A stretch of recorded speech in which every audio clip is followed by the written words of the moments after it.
World happiness day. નમસ્કાર, હું છું પીનલ. સ્વાગત છે આપનું કરંટ ટોપિકમાં. આજે છે વર્લ્ડ હેપીનેસ ડે અને મને એવું લાગે છે કે આજના સમયમાં સૌથી વધારે જરૂરિયાત છે કે આવા દિવસની ઉજવણી કરવામાં આવે.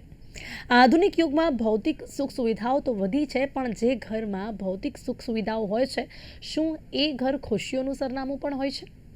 આજે દરેક વ્યક્તિ પૈસા કમાવાની લાલચમાં એ કોમ્પિટિશનમાં ભાગી રહ્યો છે અને કદાચ એ જે ઈચ્છે છે એ નક્કી કરે છે એ મેળવી પણ લે છે. પણ ત્યાં પહોંચતા પહોંચતા એ પામતા એ પાછળ વળીને જ્યારે જુએ છે ત્યારે એની ઇન્ટરનલ હેપીનેસ ક્યાંક ખોવાઈ ગઈ હોય છે. આજના સમયમાં આપણે દરેક વ્યક્તિથી આગળ નીકળવા માંગીએ છીએ, પણ જ્યારે આપણે આ બધું જ કરી લઈએ છીએ ને ત્યારે આપણે જોઈએ છીએ કે જે અંદરથી ખુશી મળવી જોઈએ ને એ તો છે જ નહીં, કારણ કે આપણને જ આપણી ખુશી વિશે ખબર નથી હોતી. આજના સમયમાં એટલું સ્ટ્રેસ લઈને આગળ વધી રહ્યા છીએ આપણે. આજના આધુનિક સમયમાં સ્ટ્રેસની સાથે જ ક્યાંક એટલું પ્રેશર છે કામનું કે બધાની વચ્ચે તમે ખુશી ક્યાં છે ને એને તો શોધી જ નથી શકતા. 147 દેશની યાદીમાં ભારત 116માં સ્થાને આવે છે. આપણે જ્યારે હેપીનેસની વાત કરીએ છીએ, જે ગત વર્ષથી તો બે સ્થાન ઉપર છે. એકાંત, શાંતિને પ્રેમ કરતું જે ફિનલેન્ડ છે, જે આપણા સૌને ખબર છે કે ફિનલેન્ડ એક એવું દેશ છે કે જ્યાં સૌથી વધારે ખુશી જોવા મળી છે. હેપીનેસના ઇન્ડેક્સ પર સૌથી ઉપર હોય છે, વધારે ઉપર, સતત 9મા વર્ષે પણ આજે એ ટોચે જ છે. ત્યાંની લાઈફસ્ટાઈલ જ કંઈક એવી અલગ છે. જ્યારે તમે કદાચ ફિનલેન્ડ વિઝિટ ના કરી હોય, છતાં પણ હું કહીશ કે એના વિશે જાણજો, સર્ચ કરજો. એ દેશ એવું છે કે ત્યાં બધા જ લોકો બહુ ખુશ છે. નીતિ નિયમોનું પાલન નહીં, કંઈ વધારે એટલું સ્ટ્રેસ નથી, કોઈને ભાગવું નથી, દોડવું નથી, એટલે એ હંમેશા ટોચ પર રહે છે. આ દિવસની જે સ્થાપના છે સંયુક્ત રાષ્ટ્ર સંસ્થાએ વર્ષ 2012માં કરી હતી, જેથી કરીને આજના સમયમાં, આજની આ ભાગતી દોડતી લાઈફમાં બધા જ લોકો હેપીનેસ એટલે કે ખુશીની પરિભાષાને સમજી શકે. તો જીવનમાં માત્ર સફળતા નહીં પણ સંતોષ અને ખુશી કેટલી મહત્વપૂર્ણ છે તેના વિશે વાત કરવા માટે મારી સાથે જોડાયા છે ડૉક્ટર પાર્થ વૈષ્ણવ, મનોચિકિત્સક છે, શ્રદ્ધા ઉપાધ્યાય, લાઈફ સ્કિલ કોચ છે. આપ બંનેનું સ્વાગત છે. Welcome to the show. Thank you so much. Thank you so much. જી ડૉક્ટર પાર્થ, સૌથી પહેલા આજે જ્યારે વર્લ્ડ હેપીનેસ ડે છે, ઘણા બધા લોકો આપની પાસે દિવસ દરમિયાન અલગ અલગ આવતા હશે. કોઈને કોઈ સમસ્યા, કોઈને કોઈ તકલીફ. એમાં આપ એક વસ્તુ જુઓ છો કે કેટલા એવા લોકો હશે કે જે લોકોએ જીવનમાં જે ધાર્યું હશે ને, ફિનાન્શિયલી બધું હાંસિલ કર્યું હોય, છતાં પણ ખુશ ન થઈને, મેન્ટલી સ્ટ્રેસ થઈને આપની પાસે આવે છે. લાગે છે આજના સમયમાં આ ભૌતિક સુખ સુવિધાઓ તો લોકોએ મેળવી લીધી છે, પણ ખુશી નથી મેળવી શકતા. સૌથી પહેલા તો છે ને, આપણે હેપીનેસની આખી ડેફિનેશનને ખોટી સમજ્યા છીએ. હેપીનેસ એટલે મોટા ભાગે લોકો એને આનંદ એટલે કે પ્લેઝર, અને હેપીનેસ એટલે કે સુખ અને સંતુષ્ટિ, સેટિસ્ફેક્શન. જ્યાં સુધી આપણે લોકો પ્લેઝરની ડેફિનેશનથી હેપીનેસને જોઈએ છે, તો તમે જે કહો છો કે મટીરિયલિસ્ટિક એટલે કે ભૌતિક વસ્તુઓ મળવા છતાં પણ લોકો અલગ અલગ રીતનું દુઃખ અનુભવ કરે, અથવા તો ઉણપ કરે, સોશિયલ મીડિયા ઉપર જાય, બીજા કોઈકને કાંઈક વધારે કરતા જોઈએ એટલે એને તરત ઓછું આવી જાય. આ પ્લેઝર પ્રિન્સિપલ છે. હેપીનેસ એક લોંગ ટર્મ વસ્તુ છે. તમે જો આજે એક બીજ વાવો છો તો ઝાડ ઉગતા વાર લાગે છે. એ રીતે હેપીનેસ માટે તમે ફિટનેસ હોય, તમે ફેમિલીમાં પોતાનું ધ્યાન આપવાનું હોય, તમારા મિત્રો સાથેના સંબંધો હોય, તમે આ બધાને પોતાના હેપીનેસ ક્વોશન્ટ સાથે વધારે મેજર કરી શકશો, રાધર દેન તમારી પાસે સુખ સુવિધા કેટલી છે, તમારી પાસે પૈસો કેટલો છે, કે તમારી સિદ્ધિઓ કેટલી છે. એટલે જ્યાં સુધી આપણો સમાજ એ હેપીનેસની ડેફિનેશનને ખોટો સમજશે ત્યાં સુધી દુઃખી થવાનો છે. રહી વાત મારી પાસે આવતા લોકોની, ડિપ્રેશન, સ્ટ્રેસ, એન્ઝાઇટી એક બીમારીના લેવલ સુધી જતું રહેવું અને હેપીનેસમાં ઘણો બધો ફરક છે. આ લોકોને એક એવો રોગ થઈ જાય છે કે પોતાની લાઈફમાં ખુશીને અનુભવ કરી નથી શકતા, એમની લાઈફમાં ખુશીનો અભાવ હોતો નથી. સો આ બંને લોકોને આપણે જુદા જોવા પડે. અને જે લોકો માત્ર પ્લેઝરને સીક કરતા હોય એ લોકોને હેપીનેસ તરફ એટલે કે સંતુષ્ટિ તરફ, સેટિસ્ફેક્શન તરફ વધારે ફોકસ કરી પોતાની લાઈફને રિઅલાઇન કરતા શીખવું પડશે. પણ ડોક્ટર પાર્થ, જે લોકો ફીલ નથી કરી શકતા સ્ટ્રેસના કારણે, કે જે કંઈ પણ એમને મેન્ટલી તકલીફ હોય જેના કારણે લોકો ફીલ નથી કરી શકતા, પણ આપને લાગે છે કે ક્યાંક એ લોકો ના જીવનમાં એ જે ખુશી છે કદાચ સ્ટ્રેસના કારણે જ નથી હોતી, તો એના કારણે જ એ લોકો એ ફીલ નથી કરી શકતા. કારણ કે જ્યારે એમના લાઈફમાં એ હેપીનેસ કે ખુશી આવતી હોય છે ત્યારે તે લોકો તેને સમજી જ નથી શકતા અને બીજી કંઈ ઘણી બધી વસ્તુઓને પ્રાયોરિટી આપી દેતા હોય છે, જેના કારણે સમય જતો રહે છે એ ખુશી મેળવવા માટે. પિનલ, સ્ટ્રેસ આપણને બધાને રહેવાનું. સ્ટ્રેસ ખરાબ નથી. સ્ટ્રેસને કારણે આપણે સવારે ઉઠીને આપણે દિવસની જવાબદારી પૂરી કરીએ છીએ. પણ જ્યારે સ્ટ્રેસ એટલો બધો વધી જાય કે તમારા બ્રેનના કેમિકલ્સને અથવા તમારા હાવભાવને, તમારા ઇમોશન્સને અફેક્ટ કરે, ત્યારે માનસિક રોગ થતા હોય છે. માનસિક રોગ થવું એ તમારી પરિસ્થિતિને હેન્ડલ ન કરી શકવાની નબળાઈ નથી. જેમ તમને તાવ આવે, ડાયાબિટીસ થાય, એમ તમને માનસિક રોગ થાય. સો હમ આપણે એ પોપ્યુલેશનની વાત કરીએ તો એ જે ફીલ નથી કરી શકતા, એ લાગણી બુઠ્ઠી થઈ જવી અથવા ઉદાસીનતા એટલે કે ડિપ્રેશન એક રોગ થવો, એ કમ્પ્લીટલી ડિફરન્ટ પોપ્યુલેશન છે. આપણે અત્યારની જનરેશનની વાત કરીએ, જે સોશિયલ મીડિયા ઉપર કોકના સારા દિવસને એટલે કે એમની પોસ્ટને પોતાના ખરાબ દિવસ સાથે કમ્પેર કરી અને એટલા માટે દુઃખી થાય કારણ કે એમનો ખરાબ દિવસ એ જ દિવસે બીજાનો સારો દિવસ ચાલે છે.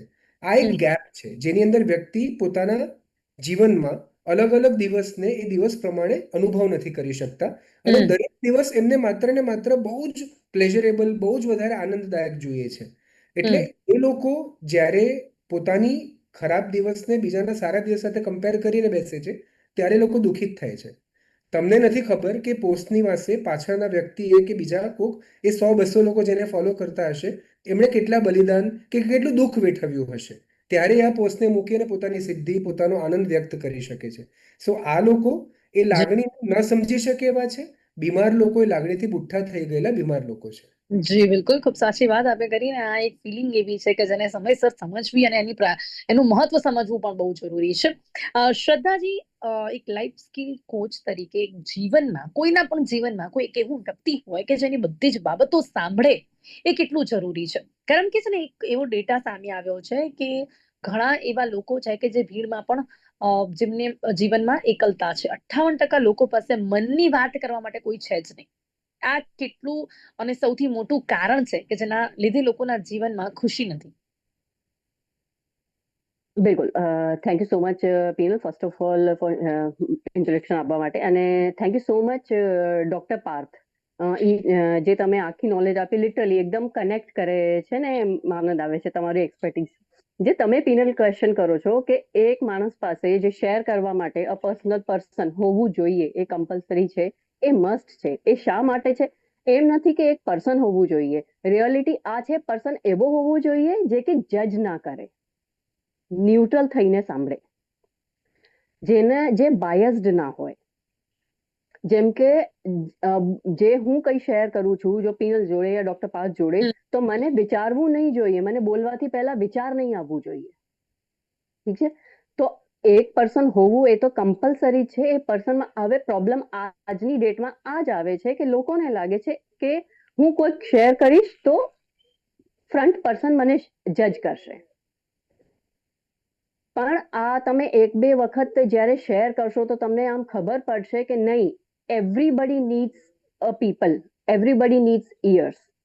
ઠીક છે? બધાને કોઈને કોઈમાં તો આપણે જ્યારે શેર કરીશું, સામેવાળા પણ તમારાથી શેર કરે છે ને ત્યાં જો સપોઝિંગલી તમે ઇન્ટ્રોવર્ટ હોય, ઠીક છે, તો ત્યાં અમારું રોલ આવે છે લાઈફ સ્કિલ કોચેસનું. તો we are here to listen without any judgement.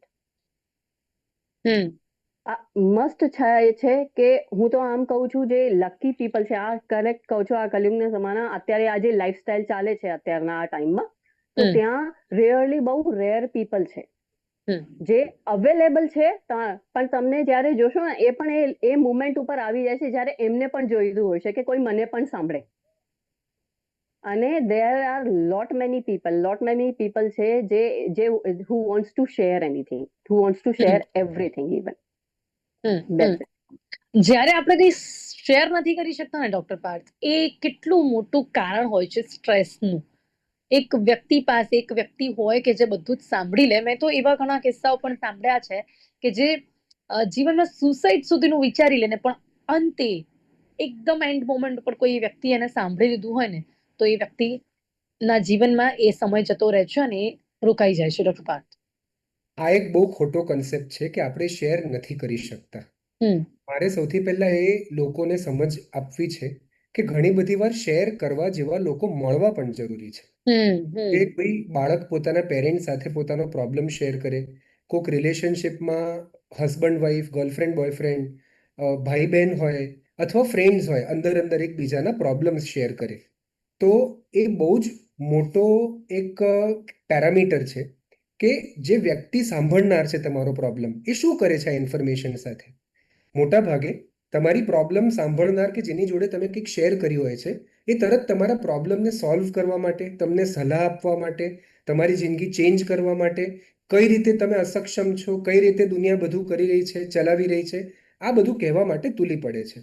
તો કેટલીક વાર તમારી પ્રાઇવેટલી કીધેલી વસ્તુ કે હું ઉદાસ છું, મારો બ્રેકઅપ થયો છે, મને એડિક્શનનો પ્રોબ્લેમ છે, મને જોબમાં ઇસ્યુ થાય છે, મને કોઈ બુલી કરે છે, તમે આ પ્રોબ્લેમ કહેવા જાઓ તો એ ઇન્ફોર્મેશન સાંભળનાર વ્યક્તિ પોતાની પાસે પ્રાઇવેટ નથી રાખતો.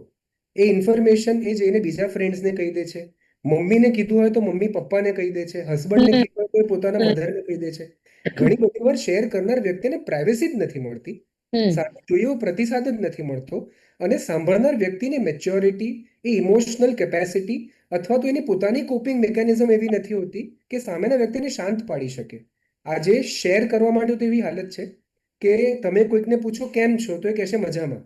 હમ, અને એવું મજામાં કહેશે ને બાકી કેવું ચાલે છે, બસ જો જોબ મારીમાં મને કે ફાવી નથી રહ્યું, ઘરમાં મારે હમ, ઝઘડા ચાલે છે, પગાર મારો આવતો નથી.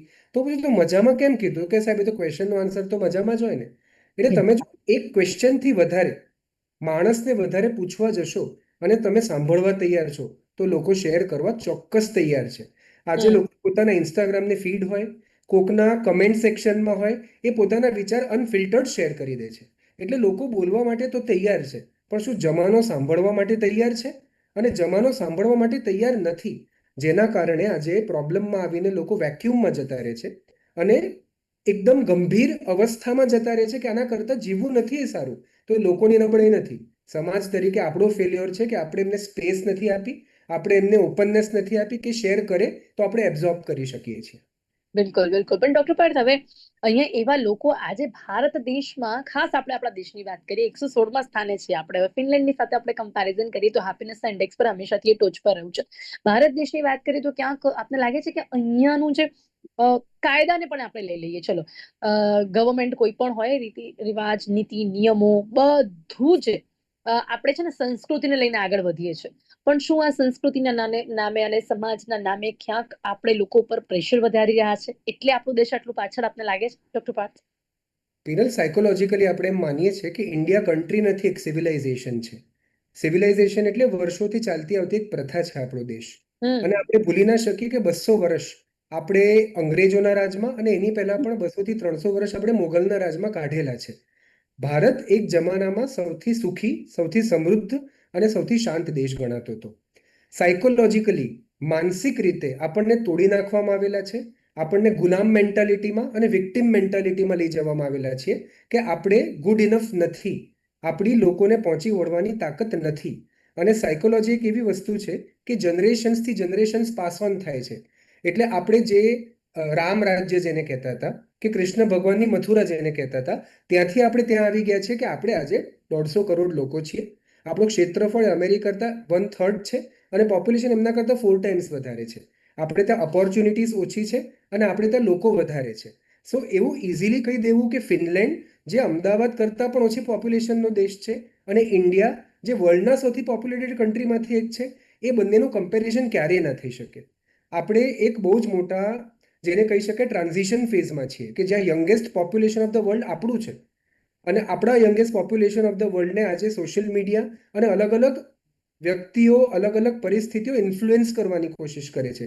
ત્યારે આપણે ફંડામેન્ટલી આપણે સિવિલાઇઝેશન સાથે કનેક્ટ કરવું પડશે, રાધર ધેન અત્યારે કયો રાજ્ય, કયો દેશ ક્યાં છે એની સાથે, અને કેમ આપણે દુઃખી છીએ અને કેમ આપણે સુખી નથી થઈ શકતા. તમે જુઓ તો યંગ પોપ્યુલેશન આજનું મેન્ટલ હેલ્થ માટે, રિલેશનશિપ માટે, પેરેન્ટ્સ સાથે વાતચીત કરવા માટે ઓપન માઇન્ડેડ થઈ રહ્યો છે. હમ, આ બધા જ ઇન્ડેક્સમાં ઇન્ડેક્સ આવતા દસકામાં ઘણો આગળ વધશે, કારણ કે હમ, આ ઇન્ડેક્સ એ માત્ર આ વર્ષનો નહીં, છેલ્લા 500,000 વર્ષનો આપણા ઉપર વર્તાવવામાં આવેલો અત્યાચારનો એક સાયકોલોજીકલ ઇન્ડેક્સ છે. પણ હમ. આપણે મેન્ટાલિટીમાંથી બહાર આવી રહ્યા છીએ અને હું બહુ જ ઓપ્ટિમિસ્ટિક છું કે આ બધા જ ઇન્ડેક્સથી આગળ ઇન્ડિયા બહુ જ વધી જવાનો છે ટૂંક સમયમાં. સી ચોક્કસથી. પણ ડોક્ટર પાર્થ, મને એવું લાગે છે કે એની શ્રદ્ધાજી, કે ક્યાંક આપણા દેશમાં સમાજ શું કહેશે ને આ પ્રકારની જે લાઈન છે ને સૌથી વધારે લોકોને દુઃખી કરે છે. અને એ વાત કદાચ સ્વીકારવી જરૂરી છે કે સૌથી વધારે આપણા ત્યાં ભારત દેશમાં કોઈની પણ ખુશી એ વ્યક્તિગત નથી, સમાજના વિકાસ સાથે સમાજની વિચારધારાની સાથે સંલગ્ન છે. શ્રદ્ધાજી, એક મહિલા તરીકે આપને લાગે છે આ બાબત? 110%, પિનલ, હું તમને એડ કરું. See I am a single mother. હું સિંગલ મધર છું. મારા હસબન્ડ કોવિડમાં એક્સપાયર. ઠીક છે, હું જસ્ટ આપું. હવે સમજો કે આ ચીજને હું ટોટલી ફેસ કરી ચૂકી છું. ઠીક છે, ધેટ્સ વાય હું સિંગલ વુમેન. તો સમાજ શું કહેશે એ ચીજ એટલી મોટી છે. સબસે બડા રોગ ક્યા કહેંગે લોગ. ઠીક છે, તો એક્ઝેક્ટ. આ જે છે આપણા સમાજ ઇન્ડિયામાં, સૌથી વધારે ભારતમાં આ ચીજ બહુ પ્રિવેલિંગ છે. અને આપણી જે હેપીનેસની વાત થાય છે, માનશો કે મને માણસને આજ ખબર જ નથી કે મારી હેપીનેસ શામાં છે. પિનલને આ ચીજમાં હેપીનેસ મળે છે કે મારા કોઈ બીજા પર્સનને એમાં જ મને હેપીનેસ મળશે. Are you getting it? એ પોતાનું ઇન્ટ્રોસ્પેક્શન લોકો ઇન્ડિયામાં નહીં કરતા, કેમ કે કોમ્પિટિશન છે ને સમાજ, કે આ સમાજને હેપી રાખવું છે. તો પોતાની ઇન્ડિવિજ્યુઅલ હેપીનેસથી વધારે સમાજ શેમાં સંતુષ્ટ થશે એમાં વધારે એમનું ધ્યાન છે, કોન્સન્ટ્રેશન છે. ને પ્રોબ્લેમ આ પણ છે કે જો સપોઝિંગલી તમે થોડા ઘણા પણ સ્ટેપ લેશો તો જે પ્રેશર આવશે. ઠીક છે, અને ઇફ જે સમજો ને ઇન્ડિયામાં આ જે ચીજ છે એ તમને ફેસ કરવી પડશે. ઠીક છે, whether you take it individually, કે તો તમે ઇન્ડિવિજ્યુઅલી સપોર્ટ કરો કે પછી કમ્યુનિટી ક્રિએટ કરીને. ઠીક છે, કેમ કે બદલાવ લાવવું એ આપણું જ કામ છે. જી. ઠીક છે, તો સમાજ શું કહેશે આ ક્વેશ્ચન છે, અને આને આમને આમ જ એક્સેપ્ટ કરી લો. આ જ ચેન્જનું શરૂઆત છે. જી શ્રદ્ધાજી, એની સિવાય એક લાઈફ કોચ તરીકે જીવન જીવવા માટે ની સ્કિલ્સમાં અને રૂટીનમાં શું ખાસ જરૂરી છે? આપણી લાઈફસ્ટાઈલ, આપણે કઈ રીતે રહીએ છીએ, શું ખાઈએ છીએ, કેટલા વાગે ઊંઘીએ છીએ, કેટલા વાગે ઉઠીએ છીએ, આ જે તમારી લાઈફસ્ટાઈલ છે એ પણ તમારા લાઈફમાં હેપીનેસ માટે પ્રોપર હોય કેટલી જરૂરી અને કેવી હોવી જોઈએ? ઓકે, હવે જે આપણે લાસ્ટ ક્વેશ્ચન કર્યું પિનલ, આ ડાયરેક્ટલી રિલેટેડ છે. જો self discipline is the first step for your happiness. ઠીક છે, હવે જ્યારે આપણે સમાજથી હટીને પોતાના ઉપર જ્યારે ફોકસ કરીશું, ઠીક છે, તો સૌથી પહેલા તમારું મેન્ટલ હેલ્થ, તમારું ફિઝિકલ હેલ્થ, તમારું હેપીનેસ તમે જાણી શકશો. સૌથી મોટી વાત કે ઇન્ડિયાના લોકો સેન્ટરમાં પોતાને નહીં રાખતા, સેન્ટરમાં સમાજને રાખે છે. સમજ્યા? કોઈ વાઇફ હોય છે એ પોતાની લાઈફને સેન્ટરને હસબન્ડને રાખે છે કે છોકરાઓને રાખે છે. ઓકે, જ્યારે તમે પોતાને સેન્ટરમાં રાખશો ને ત્યારે તમે ઓટોમેટિકલી ડિસિપ્લિન્ડ, કે હા કેટલા વાગે ઉઠવું છે, કેમ કે હું સિસ્ટમેટિક રહું છું તો હું હેપી રહું છું. હું શું ખાઉં છું, તો હું આમ નહીં કહેતી કે એટલે મારું જે સજેશન રહે છે એ આવું રહે છે કે જ્યારે તમે સ્ટાર્ટિંગમાં નહીં કરી શકતા કે વેલ ડિસિપ્લિન, ઠીક છે, તો ઇન વીકમાં 2 to 3 days be disciplined, beginning with that. તો એ જે સેલ્ફ ડિસિપ્લિન છે એ ફર્સ્ટ સ્ટેપ છે. જી બિલકુલ, Being સેલ્ફ centered. ડિસિપ્લિન અને એની સાથે એક એવું રૂટીન હોવું જોઈએ કે જે દિવસના અંતે આપણને ખુશી આપે. ડોક્ટર પાર્થ, એક તો આ રૂટીન કેટલું જરૂરી, અને બીજી વસ્તુ ખાસ કરીને આપણે જે ઊંઘ, સૌથી પહેલા તો ઊંઘ એ કેટલી જરૂરી છે. એના સિવાય બહુ જ સાંભળવામાં આપણને એવું લાગે કે શું આનું પણ કોઈ કનેક્શન છે, પણ આપણે છે ને જે કંઈ પણ ખાઈએ છીએ, પીએ છીએ, એનું ડાયજેશન ઇનફેક્ટ એ પણ બહુ જ ઇમ્પોર્ટન્ટ છે કે તમે વારંવાર જો ફિઝિકલી જો ફિટ નથી રહેતા તો પણ તમે ખુશ નથી રહી શકતા. આવી રીતે દરેક વ્યક્તિની પોતાના જીવનમાં ખુશીની પરિભાષા અલગ અલગ હોય છે.